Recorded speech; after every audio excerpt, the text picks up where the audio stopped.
Nah, hari ini saudara saya akan berikan satu firman Tuhan dengan satu jaminan dan satu tema jaminan hidup diberkati Tuhan. Amin. Siapa yang ingin diberkati Tuhan? Dan saya mau katakan itu Tuhan sudah janji dan Tuhan sudah genapi. Sekarang tinggal bagaimana kita meraih berkat itu. Amin. Nah, saya ajak saudara buka dulu dalam 2 Samuel pasal 7. Saya ajak kita baca secara bergantian. Ayat ini satu, saya baca ayat pertama, saudara ayat yang kedua, saya terus secara bergantian. Nah, buka 2 Samuel pasal 7 dulu. Itu janji, kalau saudara lihat judul daripada perikop ini, janji Tuhan mengenai keluarga dan kerajaan Daud. Ya, kita tahu Daud yang diberkati Tuhan, keluarga yang diberkati Tuhan, bahkan sampai janji keselamatan turun dari garis keturunan Daud. Nah, sekarang kita sama-sama baca. Saya baca ayat pertama, saudara ayat kedua. Ketika raja telah menetap di rumahnya dan Tuhan telah mengaruniakan keamanan kepadanya terhadap semua musuhnya di sekeliling,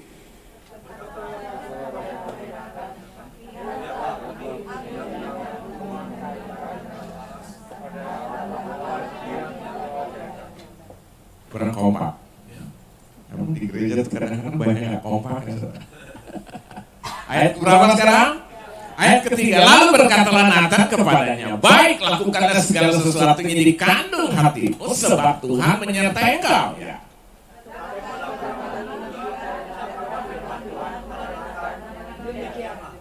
Pergilah, katakanlah kepada hambaku Daud, beginilah firman Tuhan, masakah engkau mendirikan rumah bagiku untuk kudiami?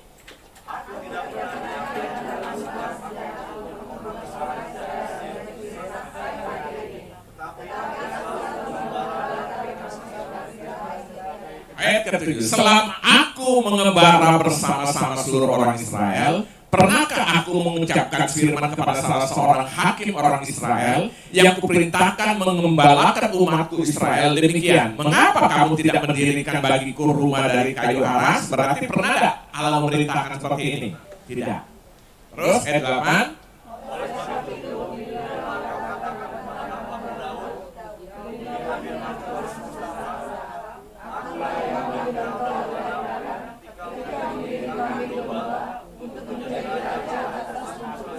Ayat 9, aku telah menyertai engkau di segala tempat yang kau jalani dan telah melenyapkan segala musuhmu dari depanmu. Aku membuat besar namamu seperti nama orang-orang besar yang ada di bumi.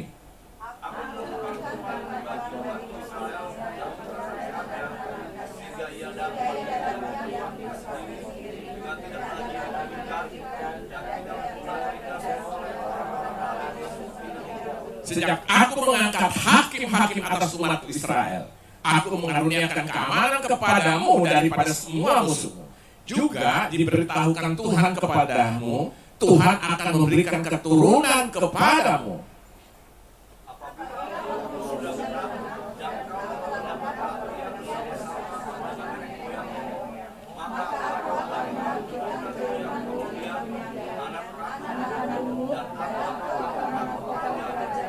Ayat 13. Dialah yang akan mendirikan rumah bagi namaku, dan aku akan mengokohkan tanah kerajaannya untuk selama-lamanya.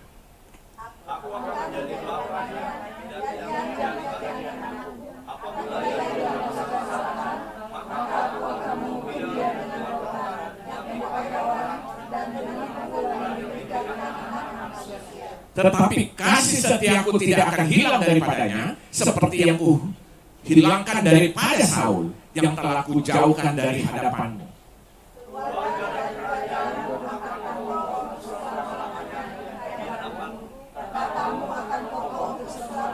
Ayat 17, tepat seperti perkataan ini dan tepat seperti penglihatan ini, Natan berbicara kepada Daud. Nah, hari ini saya akan menyampaikan satu tema di tahun 2022. Tahun apa? Tahun kemuliaan bagi roh yang jangan lupa saudara. 2022. Ulangi sekali lagi. 2022. Tuhan kemuliaan. Tahun kemuliaan Tuhan bagi roh yang menyala-nyala. Ya, jadi saudara ingat, itu tema yang Tuhan berikan untuk kita, GBI Geras Sukacita tahun 2022 itu tahun kemuliaan, tahun menikmati kemuliaan Tuhan, tetapi bagi roh yang, jadi roh yang melempem akan menikmati enggak? Nah, khusus hari ini saya akan berbicara dalam subtemanya, yaitu jaminan hidup diberkati Tuhan. Siapa yang ingin diberkati? Saya percaya kita semua ingin diberkati. Amin. Saya selalu sangat yakin, sangat percaya setiap orang, setiap pribadi, setiap keluarga ingin hidupnya diberkati oleh Tuhan, ingin hidupnya berhasil dalam menjalani hidup ini. Amin.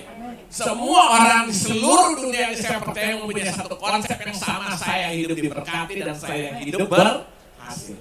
Nah, saudara lihat, apa yang baru kita baca ini menceritakan tentang seorang bernama Daud. Siapa Daud? Daud itu hanyalah seorang pengembala kambing domba, itu juga yang digembalakan tidak terlalu banyak, saudara. Artinya apa? Daud adalah orang sederhana, orang yang biasa-biasa saja. Amin. Tapi karena Tuhan melihat kehidupan Daud, diangkatnya Daud menjadi seorang raja dan diberkatilah kehidupan Daud, seluruh keluarganya juga. Bahkan saudara lihat, janji keselamatan itu turun diperhitung dari garis keturunan siapa? Daud. Berarti orang biasa, orang sederhana dalam tangan Tuhan karena Tuhan melihat layak menerima semuanya Tuhan berikan. Akhirnya Daud itu menjadi orang yang apa? Diberkati Tuhan, diangkat jadi dari seorang gembala ternak menjadi raja Israel. Ini luar biasa saudara lihat. Saya percaya kita semua ini orang biasa. Amin. Kita ini bukan hebat, kita ini orang biasa-biasa saja. Tapi saya dengar baik saudara di dalam Tuhan, Tuhan bisa memberkati kita yang biasa menjadi luar biasa karena Tuhan. Seperti apa yang dialami oleh Daud. Nah, sekarang yang menjadi pertanyaan, apa yang dilakukan oleh Daud? Apa yang dilakukan Daud dalam hidupnya sehingga benar-benar dia diberkati Tuhan, dia diangkat Tuhan, dia dipermuliakan Tuhan, bahkan menjadi raja Israel pada zaman itu menggantikan Saul. Pertanyaan, apa yang dilakukan oleh Daud? Nah, ini kita akan pelajari bersama-sama supaya kita mengalami benar-benar jaminan hidup diberkati Tuhan kita alami seperti yang Daud juga alami. Nah, apa? Nah, sekarang kita akan masuk dalam pembahasan kita hari ini. Yang pertama, saudara, apa yang dilakukan Daud dalam hidupnya sehingga dia selalu diberkati oleh Tuhan. Daud itu sama dengan kita, saudara. Manusia biasa yang bukan luar biasa, tapi dalam tangan Tuhan yang biasa menjadi luar biasa. Amin. Nah, sekarang apa yang dilakukan oleh Daud? Yang pertama saya pelajari Alkitab, sampai Daud begitu luar biasa menikmati jaminan hidup dari Tuhan, berkat Tuhan yang luar biasa. Yang pertama saya pelajari Alkitab karena Daud selalu menghadirkan Allah di dalam kehidupannya secara pribadi maupun keluarganya. Saya ulangi, yang membuat Daud sampai begitu luar biasa diberkati Tuhan, diangkat Tuhan dari seorang gembala menjadi raja Israel. Kenapa? Karena Daud selalu menghadirkan Allah di dalam kehidupan secara pribadi maupun secara keluarga. Saudara perhatikan dulu, lihat kita di pasal sebelumnya, pasal yang ke-6. Saya akan baca ayat 9 sampai ayat yang ke-12. Pada waktu itu Daud menjadi takut kepada Tuhan. Lalu katanya, bagaimana tabut Tuhan ini dapat sampai kepadaku? Sebab itu Daud tidak mau memindahkan tabut Tuhan itu ke tempatnya, ke kota Daud, tetapi Daud menyimpang dan membawanya ke rumah Obed-Edom orang Gad itu. 3 bulan lamanya tabut Tuhan itu tinggal di rumah Obed-Edom orang Gad itu, dan Tuhan apa? Memberkati Obed-Edom dan apa? Seisi rumahnya. Diberitahukanlah kepada Raja Daud demikian. Tuhan memberkati seisi rumah Obed-Edom dan segala yang ada padanya oleh karena tabut Allah itu. Lalu Daud pergi mengangkut tabut Allah itu dari rumah Obed-Edom ke kota Daud dengan sukacita. Nah, saudara, kalau saya akan menceritakan dulu latar belakangnya, saudara. Apa itu tabut? Tabut itu sebuah peti Ya, tentu bukan peti sembarangan ya. Gambarannya itu kayak jenazah lah gitu aja gampangnya. Ada tutupnya, lalu di atas tutup itu ada kerubim namanya, malaikat. Lalu dia punya kayu penyangga untuk dipikul dari dua sisi. Jadi dipikul oleh 4 orang biasanya. Lalu setelah itu saudara tahu di dalam tabut itu kalau dibuka isinya yang pertama mana? Mana itu gambaran kehadiran pemeliharaan Tuhan selalu bagi bangsa Israel selama ada di padang gurun dalam pimpinan Musa. Itu disimpan mana itu di situ. Yang kedua, dalam tabut itu isinya adalah 2 loh batu yang berisi 10 perintah Allah. Disimpan di dalam tabut itu. Yang ketiga, disimpan juga di dalam tabut itu tongkat Harun yang berbunga. Nah, tabut itu akan diangkat dan gambaran daripada tabut itu berbicara tentang kehadiran Allah. Nah, jadi waktu Daud setelah menjadi raja, waktu itu dia melihat ternyata apa saudara? Waktu itu dia melihat ternyata tabut itu sedang ada di satu tempat namanya Kiryat Yearim, itu di daerah Baale Yehuda. Lalu setelah Daud jadi raja, dia lihat itu, dia ingin harus dipindahkan tabut itu dibawa ke kota Yerusalem di mana dia memerintah sebagai raja. Lalu dia perintahkanlah supaya dengan hasil rapat, katakanlah itu, saya pakai bahasa gampangnya aja sehari-hari. Dia perintahkan setelah rapat, baik kita akan angkut tabut Allah itu dari daerah tadi Baale Yehuda, satu tempat namanya Kiryat Yearim, kita harus bawa ke kota Yerusalem. Setelah sepakat semua, maka mereka pada hari yang waktu sudah ditetapkan, diangkutlah tabut itu, ditaruh di atas sebuah kereta. Kereta itu ditarik oleh lembu. Nah, sedang dalam perjalanan itu diiringilah oleh orang-orang Israel, termasuk yang waktu itu mengikuti pengiringan itu ada seorang bernama Usa, ada seorang lagi yang namanya Ahio. Nah, Ahio itu berjalan di depan tabut, lalu namanya Usa di samping apa? Tabut. Tabut itu ditarik oleh lembu. Tiba-tiba lagi dengan dalam perjalanan, tiba-tiba tergelincirlah kaki lembu itu, lalu kereta itu mulai agak miring, tabut hampir terpeleset, terjatuh dari atas kereta itu. Secara otomatis Usa menahan. Begitu Usa pegang tabut itu langsung mati. Kenapa? Karena tabut itu adalah kehadiran Allah. Tangan-tangan najis jangan coba-coba itu. Pertama. Yang kedua, tabut Allah itu Tuhan sendiri. Buat apa lu tolong Tuhan? Yang perlu Tuhan tolong kita. Dia mau coba dengan kekuatan ini menahan, langsung mati. Nah, waktu Daud melihat itu, rasa kecewa ada, seakan-akan marah dengan Tuhan, masanya persoalan begini Usa harus mati. Tapi di samping itu hal yang kedua ada rasa takut luar biasa dalam hati daripada Daud. Akhirnya dalam perjalanan itu dia bilang, stoplah, kita gak usah lanjutkan lagi sampai Yerusalem, kita titip dulu di rumahnya Obed-Edom. Sampai di rumah Obed-Edom ditinggal selama 3 bulan. Apa yang terjadi? Selama 3 bulan berkat Allah, limpahan luar biasa memberkati Edom dan seluruh keluarganya. Nah, ini satu gambaran kalau Tuhan hadir, berkat berlimpahan. Akhirnya apa? Daud bilang, wah kalau kayak gini lanjutkan terus perjalanan. Karena dia lihat bagaimana di mana ada tabut situ ada berkat, dia bilang teruskan perjalanan kita yang luar biasa. Dan akhirnya mereka membawa tabut itu terus dilanjutkan sampai kemana? Ke Yerusalem. Mereka membawa sampai kepada Yerusalem, sampai di Yerusalem, saudara lihat. Akhirnya saudara, mereka mengangkat itu dilanjutkan sampai ke Yerusalem. Saudara lihat, kenapa? Karena tabut itu, di mana ada tabut Allah di situ ada berkat berkecukupan. Di situ ada berkat yang dicurahkan oleh Allah sendiri. Kenapa? Karena tabut itu melambangkan kehadiran Allah. Nah, itu sebabnya Daud begitu menghargainya. Makanya dia perintahkan supaya tabut itu diangkat dari daerah apa tadi? Dari daerah yang namanya Baale Yehuda untuk dibawa ke kota yang namanya apa? Yerusalem, di mana dia akan merintah sebagai raja Israel di situ.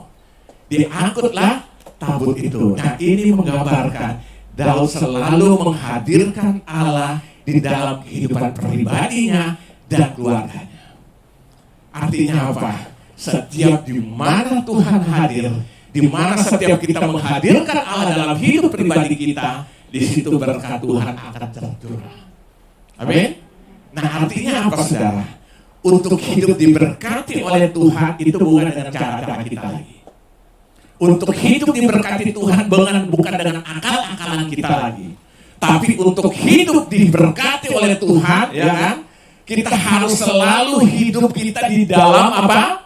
Di dalam Tuhan. Kita harus menghadirkan Tuhan selalu di dalam kehidupan kita dan keluarga kita. Seringkali kan kita ingin diberkati, tapi akal-akalan kita yang bekerja. Cara-cara kita, padahal jaminan berkat itu sudah pasti. Tapi sekarang bagaimana kita bisa menikmati janji berkat itu? Hadirkanlah Tuhan setiap saat dalam situ hidup pribadi, maupun hadirkan Tuhan selalu dalam kehidupan keluarga. Dengar baik, saudara, yang memberkati hidup kita bukan usaha upaya kita. Yang memberkati kita karena Tuhan, yang memberkati karena kita selalu menghadirkan Tuhan dalam hidup pribadi kita dan keluarga. Amin. Coba buka Amsal 10 ayat 22. Jadi yang pertama, saudara, untuk hidup diberkati Tuhan atau diberkati oleh Tuhan itu bukan cara-cara kita lagi, bukan akal-akalan kita. Banyak orang akal-akalan untuk semakin diakal-akalan, berkat semakin jauh. Makanya orang tipu sana, tipu sini dengan berbagai macam cara supaya dia pikir diberkati, semakin jauh berkat dari dalam hidupmu. Kita harus menghadirkan Allah supaya dia menuntun hidup kita seperti bait Allah atau menuntun bangsa Israel. Buka Amsal 10 ayat 22. Baca sama-sama. 3, 4. Berkat Tuhanlah. Ya, stop dulu. Yang menjadikan kaya siapa? Susah payah tidak menambahinya. Jadi kita bekerja harus nggak? Rajin harus nggak? Amsal bilang kalau mau rajin, orang malas jangan. Belajar dari semut. Paulus bilang yang orang yang malas jangan makan, yang tidak mau bekerja jangan makan. Itu bagian kita. Jadi kerja rajin, kerja sungguh-sungguh, bertanggung jawab, jangan akal-akalannya kan, jujur, semua itu bagian kita. Tapi yang menjanjikan turunkan berkat atas semua yang kita kerjakan adalah Allah. Amin. Allah yang memberkati. Jadi bukan upaya cara-cara kita nggak bisa. Kita hanya lakukan sebagai tanggung jawab dalam menjalani hidup. Yang mencurahkan berkat itu adalah Allah sendiri. Makanya Amsal bilang kan, berkat Tuhanlah menjadikan kaya, jerih payamu, susah payamu tidak menambahinya. Nah, Daud lakukan itu dalam kehidupannya, selalu menghadirkan Allah. Makanya di mana ada tabut, di situ berkat Allah tercurah. Amin. Nah, ayo saudara, mulai hari ini saudara, kita hadirkan Allah sungguh-sungguh dalam kehidupan kita. Khusus bapak-bapak nih, saya ingatkan, kemarin saya sudah singgung dalam ibadah kompria. Kadang-kadang rumah tangga itu kita harus tahu itu diberkati karena ada bapak yang hidupnya menjalankan fungsi sebagai imam, sebagai raja, dan sebagai nabi. Khusus laki-laki bapak-bapak nih, termasuk laki-laki yang calon bapak, ya kan? Saudara tahu fungsi kita itu adalah sebagai laki-laki dalam rumah tangga itu adalah pertama imam. Imam itu tugasnya sebagai pengantara antara umat Allah dengan Allah. Maka Yesus disebut imam besar. Kenapa? Karena dia pengantara antara manusia berdosa dipulihkan dengan Allah melalui dia. Ibrani katakan dia disebut apa? Imam besar. Nah kita nih bapak-bapak imam-imam kecilnya. Jadi rumah tangga supaya diberkati, bapak-bapak harus bertindak sebagai imam. Saya lucu aja kadang-kadang lihat bapak-bapak yang aktif di gereja, jadi pejabat lagi. Istrinya, anak-anaknya nggak ada di gereja. Betul nggak? Di sini nggak ada. Di Kutub Utara banyak. Maksudnya nggak ada yang nggak ngaku. aneh. Kalau ibu-ibu rajin ke gereja, orang udah biasa lah ibu-ibu ya. Bapak-bapak ibu-ibu bergumul supaya suaminya berubah kan. Tapi dengar baik, berkat itu turun dari atas ke bawah.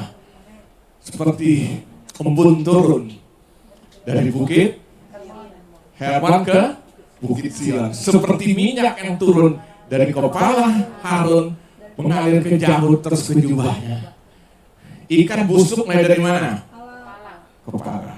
Makanya orang beli ikan selalu lihat bagian kepala, insang mata, dan dia lihat ekor yang nggak ada. Nah ini khusus untuk bapak-bapak ya. Engkau harus menjadi imam. Yang kedua menjadi raja. Raja itu mengambil keputusan, otoritas. Jangan istri yang memimpin rumah tangga. Itu terbalik, hierarkinya rusak seperti Efesus sudah menjelaskan, Efesus pasal 5 sampai 6. Selama itu tidak berjalan dengan fungsi dengan benar, berkat akan terhambat. Yang ketiga untuk bapak-bapak, engkau nabi. Nabi berarti menegur, menyampaikan kebenaran firman.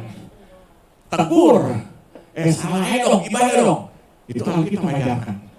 Ya tapi nanti gue ribut, biarin.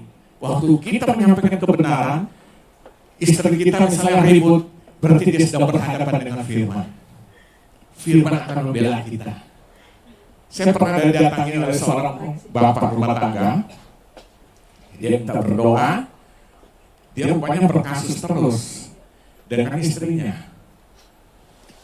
Lalu dia datang minta doa, dan saya tahu rupanya dia tuh daripada gua ribut terus gua ngalah. Akhirnya apa saudara? Dia tidak melakukan fungsi peran sebagai seorang apa? Nabi. Akhirnya dia bilang, saya bilang, enggak, kamu tegur dong. Kalau nggak benar, istrimu tegur karena berpelanggaran firman. Seandainya dia berontak, biarin. Karena kamu melakukan kebenaran, nanti kebenaran akan membela kamu, kebenaran akan memerdekakanmu. Saudara ngerti maksudnya? Waktu saya beritakan kebenaran, orang nggak suka, biarin. Orang tidak urusan dengan saya, urusan dengan kebenaran. Saya Tuhan akan bela. Akhirnya begitu, saya bilang tinggal keputusan, Bapak mau atau enggak? Akhirnya saya bilang, kalau Bapak nggak mau, selamat mut silat. Tahu mut silat? Taruh silat dalam mulut. Dibuang nggak boleh, ditelan, mati lu telan silat. Penderitaan seumur hidup. Nah ini khusus bapak-bapak ya. Jadi harus sungguh-sungguh menjalankan fungsi ini. Nah ibu-ibu, dengar ibu-ibu, tunduk kepada suami. Di situ waktu itu berjalan dengan benar, berarti imam sebagai raja dan sebagai nabi, fungsi kenabian, fungsi raja, fungsi imam itu ada dalam rumah tangga itu. Ini akan mencurahkan berkat Tuhan. Siap diberkati? Daud lakukan itu. Itu sebabnya akhirnya apa? Dia selalu menghadirkan Allah di dalam kehidupannya. Dan berkat Tuhan tercurah. Makanya dia waktu lihat tabut Allah itu di tempat lain, kita harus bawa tabut itu ke Yerusalem. Karena di mana ada tabut, di situ berkat Allah akan tercurah. Dan apa baik saudara, berkat Allah itu sudah dicurahkan bagi saudara, bagi saya, bagi kita semua. Cuma bagaimana meraihnya, ini keputusan kita dan bagaimana kita mau. Waktu kita sungguh-sungguh dalam Tuhan, berkat itu akan sampai. Jangan akal-akalan. Yang akal-akalan sini berubah, bertobat. Jangan pakai cara kita. Biar Tuhan yang memberkati kita. Amin. Saya beri contoh lah. Janda Sarfat itu sebenarnya miskin nggak? Artinya dalam pemahaman kita lihat kasat mata, dia punya sesuatu nggak? Hah? Punya hanya minim hanya untuk hari itu dia hidup. Sedikit tepung apa? Dalam tempayan, minyak sedikit dibuli-buli. Dia bilang waktu Nabi Elia minta bikinkan roti dulu untuk aku. Dia bilang ini tinggal terakhir nih kamu, aku habis bikin roti, aku dengan anakku makan selesai habis itu mati. Udah gak ada apa-apa, itu musim kekeringan 3,5 tahun. Tapi waktu Elia bilang bikin dulu untuk aku, apa maknanya? Berikanlah itu untuk Tuhan lebih dahulu. Karena dia mewakili Tuhan sebagai Nabi Allah. Begitu dia buat. Elia makan. Pertanyaannya, minyaknya habis, tepungnya habis nggak? Tidak. Pertanyaannya tiba-tiba berubah nggak? Menjadi berkarung-karung dan menjadi berderum? Juga tidak. tetap seperti itu. Tapi karena berkat Tuhan turun, selalu berkecukupan dan tidak pernah kekurangan. Amin. Jadi saudara, jangan ukur berkat dengan nilai-nilai nominal. Jangan saudara, saya selalu berulang berkat kita secara nominal itu sangat relatif. Tapi yang diberkati Tuhan bukan banyaknya. Waktu Tuhan berkat itu kita dapat nikmati, damai sejahtera, sukacita menikmatinya, ada di dalamnya. Yang kedua, tercukupi selalu. Orang banyak uang secara nominal, materinya aja belum tentu dapat menikmatinya dengan sungguh-sungguh. Kadang-kadang itu menjadi masalah dalam kehidupannya. Amin. Tapi waktu Tuhan berkati kita akan mengalami kedahsyatan Tuhan. Amin. Nah, saya mau katakan jaminan itu sudah ada. Apa buktinya? Dia sudah mati di atas kayu salib. Saya mau tanya, berkat terbesar hanya materi atau nyawa yang diberikan pada seseorang? Yesus sudah selesaikan. Berkat keselamatan dia sudah beri. Nah, hanya untuk masalah hidup masa dia tidak jamin? Carilah dahulu kerajaan Allah dan segala kebenarannya, semua akan ditambahkan. Ini yang pertama, saudara. Jadi kita belajar dari Daud hari ini, apa yang dilakukan oleh Daud dalam hidupnya, sehingga benar-benar jaminan hidup berkat Tuhan tercurah dalam kehidupannya, karena Daud selalu menghadirkan Allah di dalam hidupnya secara pribadi maupun di tengah-tengah keluarganya. Ini membuat berkat Tuhan tercurah. Amin. Jadi jangan halangkan lagi. Apalagi tipu sana tipu sini ya. Berkat Tuhan bukan makin datang, semakin jauh dari hidup saudara. Amin. Jadi ini yang pertama. Yang kedua, kita sama-sama belajar. Apa yang kedua, apa yang dilakukan Daud dalam kehidupannya sehingga benar-benar berkat Tuhan luar biasa tercurah dalam kehidupannya. Yang kedua, saya pelajari Alkitab karena Daud memiliki kesadaran dan sikap hati yang murni untuk memberikan yang terbaik bagi Tuhan. Saya ulangi. Yang kedua membuat benar-benar Daud diberkati Tuhan. Yang kedua, karena Daud memiliki kesadaran dari sikap hati yang murni untuk memberikan yang terbaik bagi Tuhan, bukan asal-asalan. Coba saudara baca dalam pasal 7-nya tadi, ayat 1 sampai dengan ayat yang ketiga. Saya akan baca. Ketika raja telah menetap di rumahnya, artinya dia setelah sampai di kerajaan di mana dia tinggal, di mana? Yerusalem. Dan Tuhan telah mengaruniakan keamanan kepadanya terhadap semua musuhnya di sekeliling. Jadi dia dilindungi, dipelihara, ada damai sejahtera, ada keamanan. Ayat yang kedua, berkatalah raja kepada Nabi Nathan, lihatlah aku ini diam di rumah dari kayu aras, padahal tabut Allah diam di bawah tenda. Lalu berkatalah Nathan kepada raja, baiklah, lakukan segala sesuatu yang dikandung hatimu, sebab Tuhan menyertai aku. Saya ulangin ayat kedua, saudara garis bawahi. Berkatalah raja kepada Nabi Nathan, lihatlah aku diam di rumah dari kayu aras, padahal tabut Allah diam di bawah tenda. Setelah dia tinggal di kerajaannya, di sini juga mungkin dengan penuh ornamen-ornamen, ukiran-ukiran daripada kayu aras. Kira-kira kalau sekarang tuh kayu jati lah gitu kira-kira ya. Suatu kayu yang harganya mahal, sehingga dengan segala ornamen dalam rumahnya mungkin dengan kayu yang luar biasa itu. Tapi waktu dia melihat itu hatinya miris, hatinya hancur. Kenapa? Karena dia lihat apa yang terjadi, saudara. Dia lihat bagaimana bait Allah itu hanya terbuat dari tenda. Sehingga tergerak hatinya ingin memberikan sesuatu. Masa aku tinggal di rumah ini sementara bait Allah seperti itu? Saudara lihat, tidak ada kesadaran hati. Aku ingin memberi yang terbaik bagi Allah. Akhirnya dia berbicara kepada Nabi Nathan. Nabi Nathan bilang, apa di hatimu, lakukanlah itu. Tiba-tiba Tuhan berbicara kepada Nabi Nathan, bilang kepada Daud, dia nggak usah susah-susah, dia pakai bahasa gampangnya, sudah baca terus itu. Nggak usah susah-susah, nggak usah pikirin bait Allah, aku ini biasa hidup bebas kok, aku hadir segala macam tempat bersama dengan orang Israel, di tenda-tenda aku hadir, ya kan? Selama 40 tahun juga kan Allah hadir bersama bangsa Israel di padang gurun, jadi kok nggak usah pikirin itu. Nggak usah pikirin itu, dia bilang ya. Gak usah pikirin hal semuanya itu. nanti akan digenapi oleh siapa? Oleh siapa? Oleh anakmu. Perhatikan di ayat yang ke-13 itu, saudara lihat. Dia akan mendirikan rumah bagi namaku, dan aku akan mengokohkan tahta kerajaannya untuk selama-lamanya. Tuhan bilang gak usah nanti keturunanmu. Siapa yang maksud keturunan yang membangun? Itulah Salomo. Tapi yang saya ingin ingatkan saudara, saya ingin angkat di sini bagaimana sikap daripada hati daripada Daud. Dia memiliki kesadaran yang murni yang luar biasa untuk berikan yang terbaik bagi Tuhan. Sampai akhirnya apa? Tuhan bilang gak usah repot-repot dah. Dia nanti, biar nanti keturunanmu menyelesaikan bait Allah. Tapi kesadaran ini dapat bernilai dan diperhitungkan oleh Tuhan. Amin. Nah, saudara nanti baca pasal 6, coba lihat pasal 6 ayat 13-nya. Kita lihat. Setelah bait Allah, tabut Allah itu diangkat dari rumah Obed-Edom ke Yerusalem, perhatikan ayat 13. Apabila pengangkat tabut Tuhan itu melangkah maju 6 langkah, maka ia mengorban seekor lembu dan seekor anak lembu gebukan. Jadi waktu setelah diangkat tabut itu, sekarang tidak lagi pakai kereta, tapi diangkat dipikul.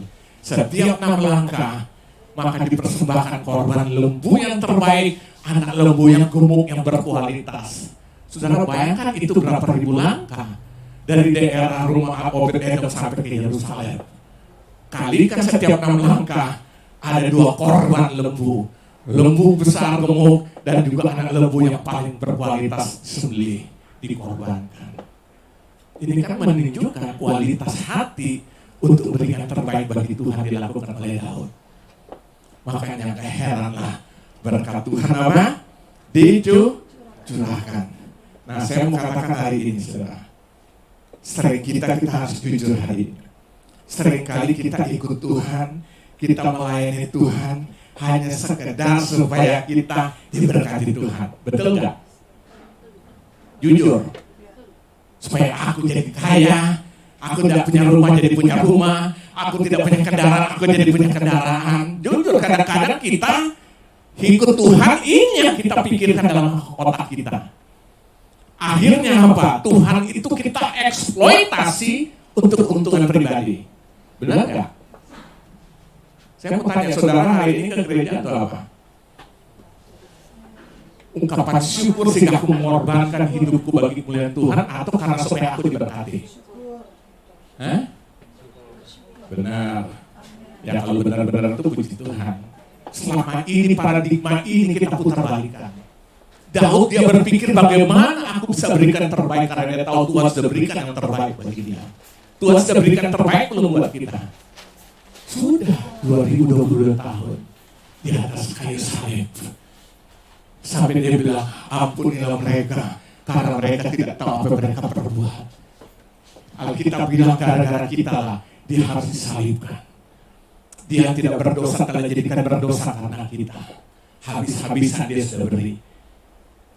Berarti ada jaminan enggak? Hanya untuk memberkati makan, minum, pakai kita setiap hari. Ada kepastian jaminan itu. Tapi jujur, kita datang ke gereja bagaimana supaya aku lebih lagi diberkati. Akhirnya eksploitasi Tuhan hanya untuk cari keuntungan pribadi. Tidak memiliki sikap hati untuk apa? Memberi yang terbaik bagi Tuhan. Jujur kita harus katakan, kita harus ubah ini. Kalau saudara pelajari perjanjian lama, tidak ada orang boleh datang ke bait Allah dengan lenggang kangkung. Harus membawa korban kepada Allah. Belajar dong bait Allah. Makanya saya bilang saudara belajar Alkitab itu baca dari Kejadian sampai Wahyu supaya saudara ngerti. Tidak ada datang ke bait Allah bebas-bebas. Ada korban harus dibawa. Itu korban harus korban yang the best, yang paling baik. Tidak boleh buat ternak yang cacat. Susah gak? Susah gak? Tapi Yesus menyelesaikannya. Dia menjadi anak domba Allah yang tersembelih. Sekarang kita tidak perlu lagi membawa seperti itu. Tapi bahwa hati kita, hidup kita, Tuhan ini aku persembahkan bagimu. Setiap hari aku datang beribadah, aku bawa hidupku menjadi korban yang harus supaya hidupku menyenangkan hatimu. Jadi bukan supaya aku diberkati, berkat sudah dia selesaikan semua. Kita seringkali jujur kan seperti itu kan. Prinsip saya, karena saya mengerti firman, saya ingin berikan yang terbaik bagi Tuhan. Misal saya tantang orang beri, oh ya udah gue yang beri. Gue beri, gue yang diberkati juga kok. Gue gak pernah rugi, Tuhan sudah berkati saya. Saya selalu belajar memberikan yang terbaik sebatas yang aku mampu berikan bagi Tuhan. Tahu buktinya sampai sekarang Tuhan pelihara hidup saya. Ini saya jadi prinsip sekarang saya mengerti dan belajar firman Tuhan. Ternyata ikut Tuhan itu kita mengorbankan hati kita. Kita bawa hati kita. Tuhan ini aku persembahkan hidupku menjadi persembahan yang hidup, kudus dan yang berkenan di hadapan-Mu. Itulah ibadah yang sejati. Roma 12 ayat 1. Bukan Tuhan aku datang supaya usaha kau makin maju Tuhan. Perusahaan satu jadi dua jadi tiga. Tadi gue masih naik motor, gue bisa naik mobil mewah Tuhan. Ini kan akal-akalan saudara. Ini namanya mengeksploitasi Tuhan untuk kebutuhan pribadi. Dengar saudara, tipu pakai nama Tuhan itu paling sukses. Amin. Teman saya pendeta beberapa kali ditipu orang. Hanya pakai nama apa? Nama Tuhan. Nah sekarang kita perlu berhikmat. Saya pernah satu saat lagi ada di kantor Bugem di Salatiga di Kelapa Gading. Ini sudah menjelang Natal. Datang 2 orang datang. Biasa Lis pakai map, supaya yakin pakai map stempel kan, dalam hati saya bayar 75.000 keluar stempel, bikin apa namanya aja kan, pop surat apa namanya kan, yayasan angin ribut kayak apa ya kan, datang. Ngapain saya pas lagi di situ, dia bikin salah alamat Tuhan, pendetanya lagi ada di situ kan. Nah Pak, minta sumbangan Natal. Waktu dia bilang minta sumbangan, pikiran saya mulai pikir, gue bisa percaya apa dasarnya? Kalau cuma bikin ketik-ketikan pakai kop surat ya, sini saya juga bisa buat. Mau bikin stempel kan, apa namanya bikin di permen itu kan ada kan, 75.000 dulu nggak tahu sekarang kan. Datang sumbangan Natal, lalu saya mulai bilang, Pak yang buat Natal siapa Pak? Bapak yang buat Natal kok saya disuruh bayar? Loh iya dong logikanya kan. Natal di mana Pak? Di puncak. Wih, keren banget saya buat tempat. Nah pertanyaan benar atau enggak ada yang tahu. Itu pertama. Yang kedua, yang membuat Natal kan dia. Kenapa kok kita suruh bayar? Kan nggak ada kewajiban harus bikin Natal misalnya benar juga nggak ada kewajiban harus bikin Natal di sana ya kan? Mau merayakan tidak juga nggak ada masalah. Nah saudara lihat, ini akal-akalan pakai nama Tuhan. Kelahiran Yesus begitu. Ya, akhirnya angkat kaki panas bikin pantatnya salah. Nah dengar saudara, tipu pakai nama Tuhan itu paling berhasil, apalagi di gereja. Karena apa? Oh kasih kan? Kita kan begitu seperti itu. Nah hari ini saudara kita ubah semua. Aku datang kepada Tuhan, mau seperti Daud, memberikan yang terbaik hatiku, hidupku untuk Tuhan. Saya percaya kalau gitu ada dalam kehidupan kita berkat Tuhan yang menjadikan kaya. Amin. Tuhan akan memberkati kita karena konsep hidup kita mengiring Tuhan, melayani Tuhan, beribadah kepada Dia dengan cara yang benar. Amin. Jadi ubah ya, datang kerja itu apa? Diberkati atau mempersembahkan hidup. Ya. Bapak, ku persembahkan hidupku seperti apa? Nah, udah itu. Itu sudah. Ya kan? Jadi kita harus ubah, men. Jangan eksploitasi Tuhan. Amin. Makanya seringkali kita tuh kayaknya hidup merana banget. Kenapa? Konsep pemikiran kita tuh udah salah. Nah, hari ini Tuhan benarkan melalui firman. Amin. Belajar dari Daud. Daud memberikan yang terbaik untuk Tuhan. Waktu dia tinggal di rumah yang itu dipenuhi dengan kayu aras. Kayu aras pada zaman itu kayu yang paling the best, yang mahal. Mungkin sekarang kira-kira dibandingkan kayu jati lah. Dengan ornamen yang mungkin penuh kerajaan. Justru dia buat itu bukan membuat dia jadi bangga diri. Langsung dia hancur hati. Masa akan aku tinggal di tempat seperti ini. Sementara bait Allah hanya sebuah tenda. Lihat, Tuhan menghargai sikap seperti ini. Belajar memberikan yang terbaik bagi Tuhan. khususnya hati kita, seluruh hidup kita bagi kemuliaan Tuhan. Amin. Ini yang Tuhan perhitungkan. Yang ketiga, apa yang membuat sampai Daud begitu luar biasa diangkat jadi raja, diberkati oleh Tuhan? Yang ketiga, Daud selalu memiliki sikap hati yang selalu mengagungkan Tuhan dan bersyukur kepadanya. Kita kembali dalam pasal 72 Samuel tadi, baca ayat 18. Ini agak panjang saudara ya. Ayat 18, saudara boleh baca sampai ayat 29. Saya baca aja seberapa ya. Lalu masuklah Raja Daud ke dalam, kemudian duduklah ia di hadapan Tuhan sambil berkata, siapakah aku ini ya Tuhan Allah, dan siapakah keluargaku sehingga engkau membawa aku sampai sedemikian ini? Ya. Sikap hati yang mengagungkan Tuhan. Dan hal ini masih kurang di matamu ya Tuhan Allah. Sebab itu engkau telah berfirman juga tentang keluarga hambamu ini dalam masa yang masih jauh. Dan yang telah memperlihatkan kepadaku serentetan manusia yang akan datang ya Tuhan Allah. Apakah yang dapat dikatakan Daud kepadamu lebih daripada itu? Bukankah engkau yang mengenal hambamu ini ya Tuhan Allah? Oleh karena firman-Mu dan menurut hati-Mu engkau telah melakukan segala perkara yang besar ini dengan memperhatikannya kepada hamba-Mu ini. Saudara boleh baca terus aja di rumah karena kita terbatas oleh waktu. Tapi saya ingin garis ulang ayat 18. Lalu masuklah Raja Daud ke dalam, maksudnya ke dalam mana ini? Ke dalam istana itu. Kemudian duduklah ia di hadapan Tuhan sambil berkata, siapakah aku ini ya Tuhan Allah? Dan siapakah keluargaku sehingga engkau membawa aku sampai sedemikian? Waktu dia melihat bagaimana Tuhan mengangkat dia, meninggikan dia, mengagungkan dia sebagai seorang raja. Bukan hanya itu, dia dan keluarganya diberkati Tuhan. Justru sikap hati dari Tuhan bukan membanggakan diri, tapi mengagungkan Allah dan bersyukur kepadanya. Bukan nih gua, siapa yang melihat gua sekarang? Lihat, tapi dia mengagungkan Tuhan, bahkan dia apa? Bersyukur kepada Tuhan.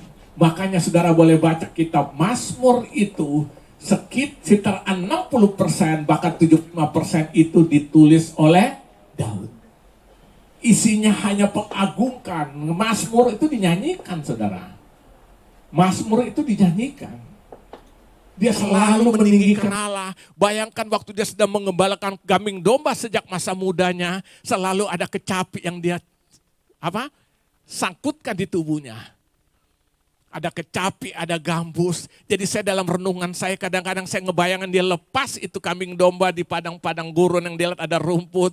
Sementara itu dia cari pohon mungkin tempat berteduh. Di situ dia keluarkan kecapinya dan dia mulai memujikan dan mengagungkan nama Tuhan.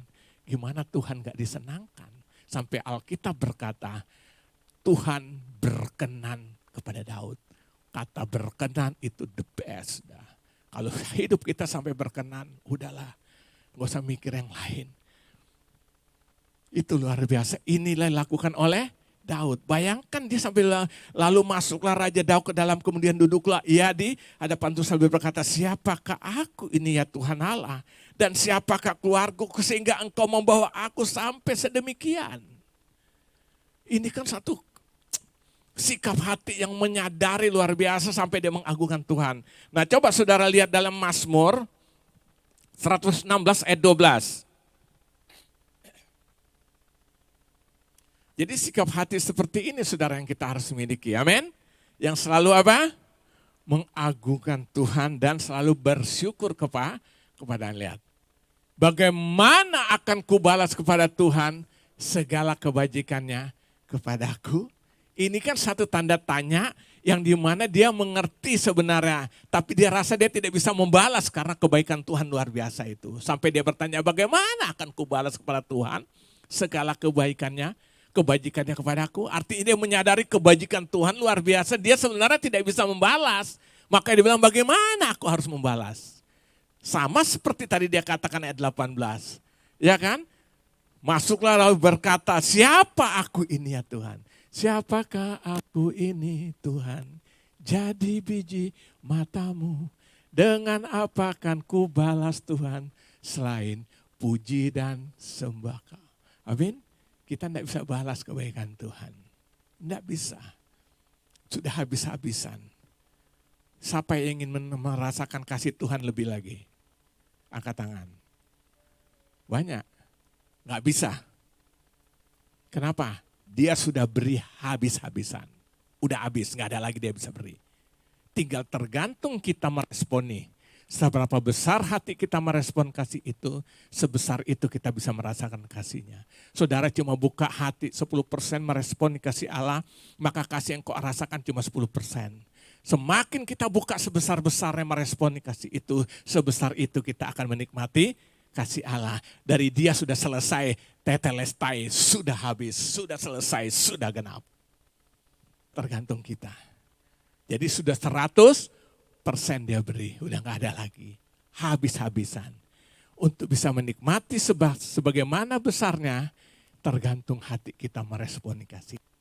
Setuju? Ada orang cuma meresponi 10, makanya dia biasa-biasa. Ada orang meresponi 20%, 30%, ya biasa. Tapi Daud sampai bilang, ya kan, bagaimana akan kubalas segala kebaikanmu bagiku. Dia menyadari dia tidak sanggup. Tapi karena anugerah dia menikmati janji itu. Amin. Nah hari ini saudara, kita harus memiliki sikap hati seperti Daud selalu mengagungkan Tuhan dan bersyukur dalam segala perkara. Ini menyenangkan hati Tuhan. Amin.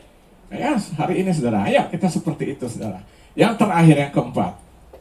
Apa yang dilakukan Daud? Sampai jaminan janji Tuhan itu benar-benar dia nikmati dalam hidupannya. Yang keempat saya pelajari Alkitab.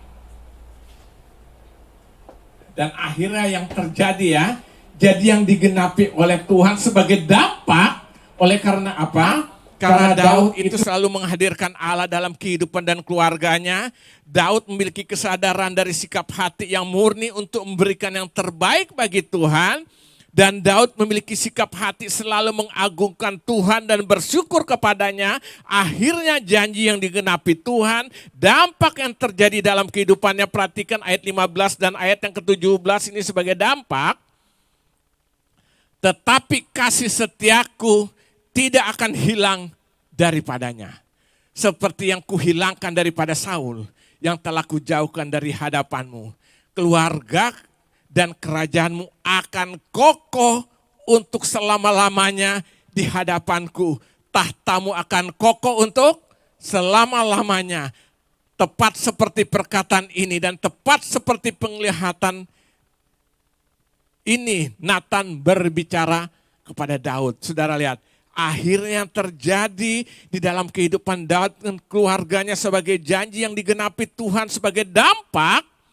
Pertama, kasih setia Tuhan tidak akan hilang daripada Daud. Dia menikmati kasih setia Tuhan seumur hidupnya. Yang luar biasa. Keselamatan yang sampai kepada saudara dan saya hari ini. Garis keturunan dari mana siapa? Daud. Berarti Tuhan tetap setia enggak pada janjinya? Dia setia kepada setiap janjinya. Karena hatinya Daud seperti tadi saya sudah jelaskan ada 3 perkara. Dan dampaknya adalah seperti ini. Kasih setia Tuhan tidak akan hilang daripadanya. Yang kedua, keluarga dan kerajaan tetap kokoh selamanya. Ya kan? Bahkan tadi saya katakan Yesus pun sebagai keturunan Daud diperhitungkan sebagai juru selamat. Diperhitungkan garis keturunan apa? Daud. Nah hari ini saya mau katakan saudara. Janji setia Tuhan akan ada dalam kehidupan kita, keluarga kita. Bahkan berkat Tuhan akan turun sampai kepada anak cucu kita. Waktu kita benar-benar hadirkan Tuhan setiap saat dalam kehidupan kita. Kita miliki sikap hati ingin yang beri yang terbaik untuk Tuhan, yaitu kehidupan kita, hati kita. Lalu apa selanjutnya saudara?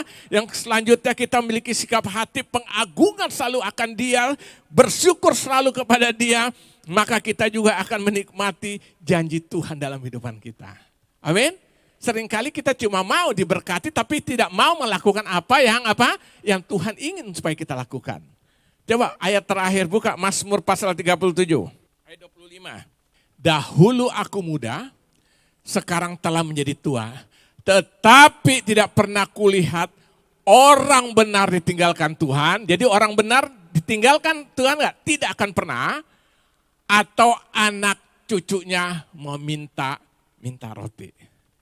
Ini jaminan. Saya percaya kalau kita benar-benar hidup Tuhan, hidup sungguh-sungguh dalam Tuhan, kita melakukan seperti apa yang Tuhan lakukan, selalu menghadirkan Allah dalam kehidupan kita, selalu hadirkan Tuhan dalam kehidupan kita pribadi, dalam keluarga kita, ya kan, selalu memiliki kesadaran dalam hati yang murni untuk berikan yang terbaik bagi Tuhan, lalu kita selalu mengagungkan dan mensyukuri semua kebaikan anugerah yang kita terima dalam Tuhan, maka ini akan menyenangkan hati Tuhan, maka posisi kita sebagai orang benar tidak akan pernah ditinggalkan Tuhan, anak cucunya tidak akan meminta-minta roti. Amin. Nah hari ini saudara, kita belajar dari Daud. Supaya jaminan berkat itu kita alami. Kadang-kadang kita harus jujur, kita frustrasi ikut Tuhan. Enggak? Ada enggak? Kok gue ikut Tuhan begini-begini aja? Rasanya susah banget untuk hanya memberkati. Anak-anakku jadi enggak karu-karuan, cucu telantar dan sebagainya. Kadang-kadang kita cuma bertanya.